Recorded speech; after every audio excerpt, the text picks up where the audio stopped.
Inside the World Golf Hall of Fame, there is priceless memorabilia that serves as a physical history of the sport. It conjures up images and experiences of the game's greatest moments. In short, it is a tangible manifestation of our memories.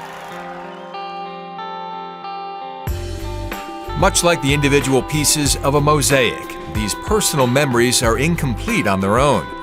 Only when collectively put together do they truly encapsulate a moment in time. Some of these moments can define an entire generation of fans. Take Jack Nicklaus's dramatic win at the 1986 Masters at age 46. It was an unforgettable achievement that captivated millions worldwide. With the 25th anniversary of this epic victory now upon us, we pose this simple question: where were you on that Masters Sunday?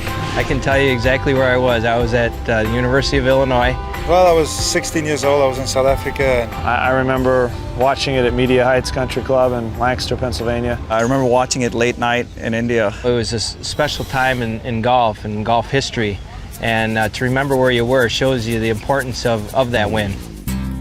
4 shots off the lead entering Sunday, Nicklaus fired a final round 65, including a 30 on the back 9 to win by 1. No matter where someone witnessed it, Jack has heard it all.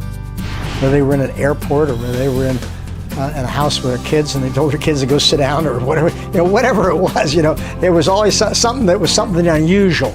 Or a guy says, I canceled my flight. I said, I was sitting there, I couldn't leave. Told him, take the airplane and go. Those kind of things. But it's kind of neat to hear that, and I still hear it. And when the Masters coverage came on, I quit practicing, left my bag outside, went into the 19th hole, and sat down the first table with a Coke, and started watching the coverage. And then word got out that Jack was making a charge on the back 9, and as the Masters telecast kept going, the room kept filling up. And by the time he got to 16, 17, 18, I remember turning around and looking at the entire room being packed.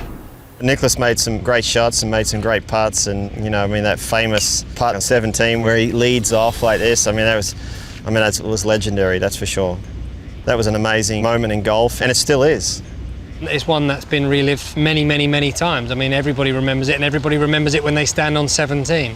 The kind of, the lifted putter in the air. It's a special moment in golf.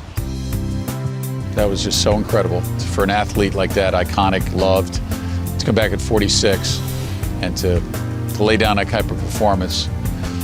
The eagle at 15, the near hole-in-one at 16, the yes sir call at 17, the walk off the 18th green with Jackie. I had my son with me on the bag, and we had great fun together. And once I started making a few birdies and I got the little feeling inside me again, it all just came back of how to play, and that's kind of neat. That was fun. A miracle happened right in front of our eyes, and it's great to see the greatest player ever give a 16-year-old kid like me a lot of inspiration. I remember him specifically saying, "You don't forget." And while the body, even at 46, didn't always cooperate back then, his mind certainly was that of the Jack Nicklaus that won all those majors. Everyone in our room was pulling for Jack to win, so as soon as that event ended, there was just a touch of daylight left. We all ran back out with our bags and tried to copy what we saw on TV. Before Tiger and Earl in 97, and before Phil and Amy last year,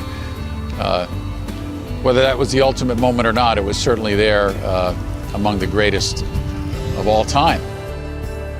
Having my son on the bag, my mother came to the Masters for the first time since '59. My sister had never been to the Masters before. She was there. The way I was able to rise to the challenge of the back 9 and shoot a 30, the reaction of the people, the gallery there, and then the 25 years later, here we are. I'm 71 years old now, and I look back on it and it seems like yesterday.